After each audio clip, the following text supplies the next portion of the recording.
Hi అండి, welcome to miss అమ్మా world. శ్రీమతి పొత్తూరు విజయలక్ష్మి గారి మరొక కథతో మీ ముందుకొచ్చేశాను. భానుమతి గారికి నివాళి అర్పిస్తూ రాసిన కథ రచన మాసపత్రికలో ఫిబ్రవరి నెల 2006లో వచ్చింది. కథ పేరు అత్తగారు స్వర్గంలో సీరియస్సు. ఇంకా కథలోకి వెళ్ళిపోదాము. పరిచారికలు అంగరక్షకులు హడావిడిగా పరుగులు తీస్తున్నారు. అగరధూపాలు వెలిగిస్తున్న ఒక పరిచారిక కించిత్ విసుక్కుంది. ఏమిటి హడావిడి? నిల్చున్న చోట నిల్చోనీయకుండా హడావిడి పెట్టి చంపేస్తున్నారు. చేసిన పని మళ్ళీ చేయిస్తున్నారు. ఇంతకీ ఎవరొస్తున్నారట? చక్రవర్తులా మహారాజులా? పురుషులా పురుషోత్తములా? అంది. ఏమో మరి, మనందరినీ పరుగులు పెట్టించడం కాదు, ఆయనే పాపం చాలా టెన్షన్ పడిపోతున్నారు. మనకి చెమటలు పట్టవు కాబట్టి సరిపోయింది కానీ లేకపోతే ఈ పాటికి 4 బకెట్ల చెమటలు కక్కుకునేవారు అంది రెండోది పరిచారిక. ఎవరు ఎవరు టెన్షన్ పడిపోతున్నారు అడిగింది పరిచారిక నంబర్ 1. ఇంకెవరు, సాక్షాత్తు దేవేంద్రుల వారు. ఏమిటి, ఆయనే కంగారు పడిపోతున్నారంటే ఇదేదో కొత్త విషయమే. ఆయన మామూలుగానే గాబరా పడిపోయి అందర్నీ గాబరా పెట్టేస్తారు. తీరా చూస్తే ఏమీ ఉండదు అంది పరిచారిక నంబర్ 1. కాదులే, ఈసారి ఆయన కొత్త రకంగా కంగారు పడుతున్నారు సమాధానం చెప్పింది నంబర్ 2 పరిచారిక. సర్లే, మరి కాసేపు ఆగితే ఏమిటో విషయం తెలుస్తుంది కదా. ఈలోగా మనం టెన్షన్ పడ్డం ఎందుకు? మన పని మనం చేసుకుందాం అంది మొదటమ్మాయి.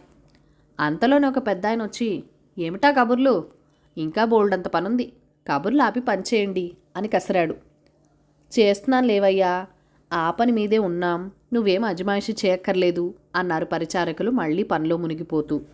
ఆ తర్వాత 4 రోజులు స్వర్గంలో అంతా హడావిడి సందడి. అన్నీ సవ్యంగా ఉన్నాయో లేదో 1కి 10 సార్లు చూసుకుని తృప్తిపడ్డారు. అంతా ఎదురు చూస్తున్న శుభముహూర్తం రానే వచ్చింది.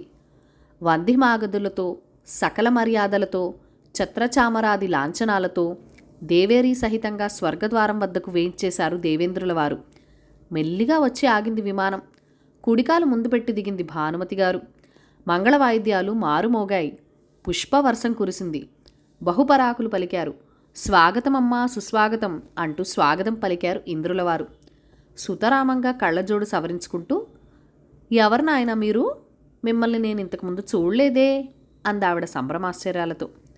నేను స్వర్గాధిపతిని దేవేంద్రుడని సమాధానం చెప్పాడాయన. మరింత ఆశ్చర్యంలో మునిగిపోయింది ఆవిడ. అంటే దేవేంద్రులు మీరేనా? నమ్మలేకుండా ఉన్నాను అంది నోటితోనే నవ్వుతూ నొసలతో వెక్కిరింతగా. ఇందులో సందేహం ఏముందమ్మా, నేనే దేవేంద్రుడని. మీకు నమ్మకం ఎందుకు కలగడం లేదు అడిగాడు ఇంద్రులవారు. అది కాదు, మీరు చూడబోతే దివ్య తేజస్సుతో వెలిగిపోతున్నారు. ఆ దర్పం, ఆ టీవీ, మా సినిమాల్లో దేవేంద్రుడు అంటే ఎప్పుడూ నిద్రమోహంతో నీరసంగా ఉంటాడు అనేసింది భానుమతి గారు. ఇంద్రుడి మొహం మాడిపోయింది. అది చూసి ఆవిడ పాపం నొచ్చుకుంది. ఏమనుకోకండి, ఉన్నమాట ఠపీమని మాట్లాడడం నాకు అలవాటు.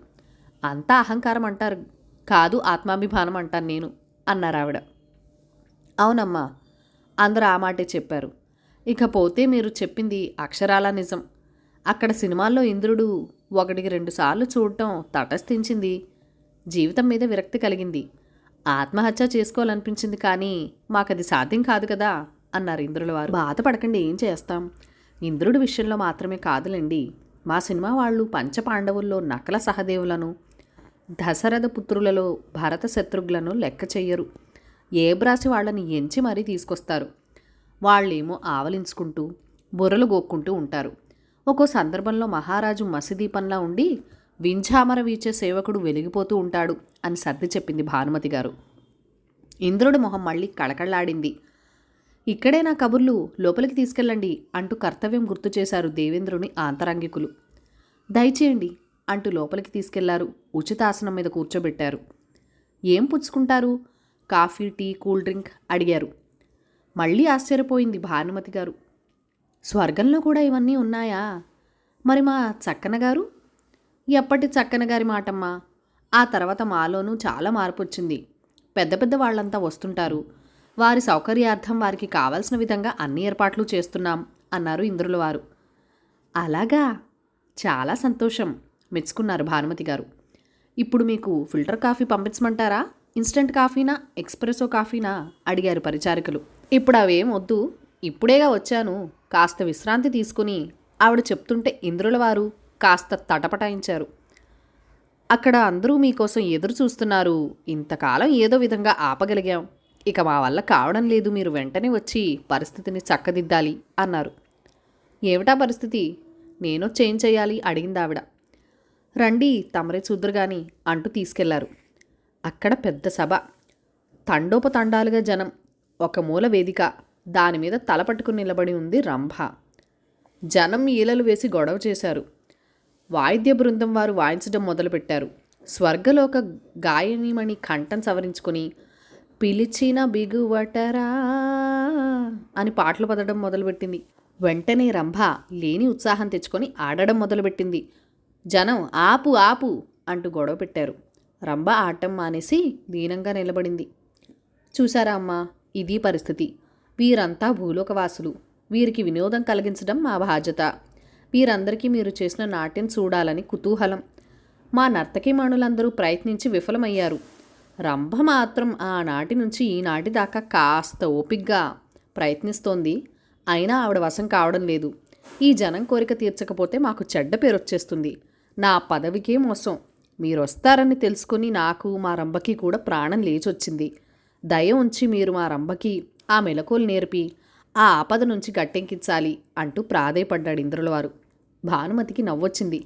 అంటే మీకు కోపం వస్తుందేమో గాని పాపం వాళ్ళ తప్పేముంది? అంత మంచి నర్తకీమణులున్నా ఎంతసేపు తపస్సులు చెడగొట్టే నాట్య ప్రదర్శనలు ఇప్పించడం తప్ప జనరంజకంగా ఏనాడైనా డాన్స్ చేయిస్తేగా. పాపం వాళ్ళేం చేస్తారు అనేసింది. మళ్ళీ మొహమాట పడ్డారు ఇంద్రులవారు. నిజమే, ఏదో మరి మా పద్ధతులు మావి. ఇంతకీ మీరు మమ్మల్ని కరుణించాలి మళ్ళీ బతిమలాడారు.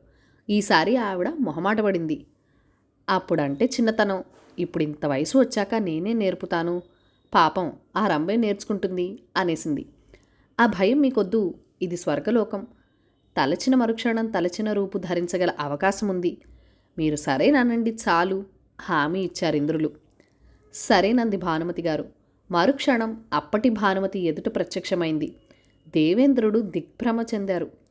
అమ్మ, ఏమి సౌందర్యం, ఏమిటివి? సామాన్యులకు అందరాని ఈ తేజస్సు అంతా మీలోని విద్వత్ సంపద వల్ల కలిగిందేనా తల్లి అన్నారు వినయంగా. అదేమీ కాదు మీ అభిమానం అనేసింది భానుమతి గారు. భానుమతి గారిని తీసుకుని వేదిక మీదకు వెళ్లారు. ఇక జనం ఆనందోత్సాహాలకి అంతులేదు. ఒక్క పెట్టిన హర్షధ్వనాలు చేశారు. ఆ సందడి సద్దుమణగడానికి చాలా సమయం పట్టింది. రంభ ప్రాణం లేచొచ్చింది. భానుమతి గారి దగ్గర మెలకువలు నేర్చుకోవాలని ఆశగా ముందుకొచ్చింది. భానుమతి గారికి నేర్పేందుకు సిద్ధమైంది. అంతలోనే మళ్ళీ జనం గొడవ మొదలుపెట్టారు. భానుమతి గారు వచ్చాక మళ్ళీ మధ్యలో రంభ ఎందుకని వారి వాదన. భానుమతి గారి స్వయంగా డాన్స్ చేయాలని వారి కోరిక.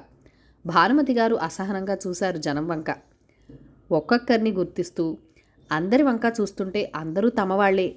చల్లని చిరునవ్వులతో దేవరపల్లి వారు, అభిమానంగా చూస్తున్న నాగయ్య గారు, ఘంటసాల గారు, బిఎన్ రెడ్డి గారు, ఎస్ రాజేశ్వరరావు గారు, ఎన్టీఆర్ గారు, చక్కన గారు, ఎడంచేయి తిప్పుతూ సూర్యకాంతమ్మ, ఓరకంట చూస్తూ సావిత్రి, అందరికంటే పక్కగా రామకృష్ణ గారు. భానుమతి గారు కళ్ళు చెమర్చాయి. ఆవిడ అణు అణువు పులకరించింది. ఆ పులకరింత మనోహరమైన నర్తనమైంది. ఆ నయగారము, ఆ ఒయ్యారము తిలకించిన వారంతా మంత్రముగ్ధులయ్యారు. హర్షధ్వానాలు జగమంతా వ్యాపించాయి. అందరూ ఆప్యాయంగా పలకరించారు. అందరితో మాట్లాడుతూ ముందుకు వెళ్తున్న భానుమతి గారి ఆశ్చర్యంతో ఆగిపోయారు. ఎదురుగా గోల్కొండ వ్యాపారులు గోచి సర్దుకుంటూ అత్తగారు. మీరిక్కడున్నారేంటి ఆశ్చర్యంగా అడిగింది భానుమతి గారు. ఏమీ అంత ఆశ్చర్యం? భానుమతి ఉన్న చోట అత్తగారు ఉండదా? నీ చాదస్తం కాకపోతేను అన్నారు అత్తగారు. నిజమే మరి, భానుమతిది అత్తగారిది అవినాభావ సంబంధం అనేసింది భానుమతి గారు. ఎలా ఉన్నావే?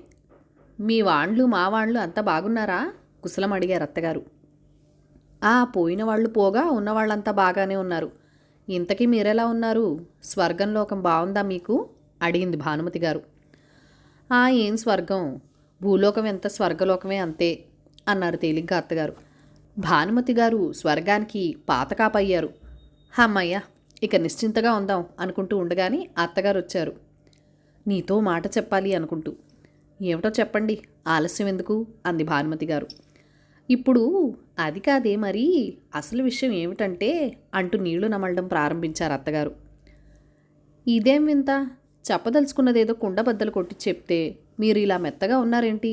స్వర్గానికి వచ్చాక మీ దాష్టికం తగ్గిపోయిందా ఏం అని అడిగింది భానుమతి గారు. అత్తగారికి కోపం వచ్చింది. అదేం కాదులే, ఉన్నమాట చెప్పడానికి మొహమాటం ఎందుకు? నీ మీద నాకు చాలా కోపంగా ఉంది అని చెప్పేశారు. ఎందుకట? నేనేం చేశాను అడిగింది కోడలు. నా మీద కథలు రాసి నన్ను ఆట పట్టించావు. భానుమతికి అత్తగారంటే అందరికీ నవ్వులాటే అలిగింది అత్తగారు. భలే వారే, మీరంటే అందరికీ వల్లమాలిన అభిమానం. ఒక్క మాటలో చెప్పాలంటే అందరు కోడళ్ళు మీలాంటి అత్తగారు కావాలనుకుంటారు ఈనాటికీను అంటూ ఉన్నమాట చెప్పేసింది భానుమతి గారు. అవుననుకో, కానీ బొత్తిగా నాకే పని పాట రానట్టు రాశావు. అయిందేదో అయిపోయింది. ఇప్పుడు ఇంతకాలానికి ఇద్దరం ఒకే చోటకు చేరిపోయాం.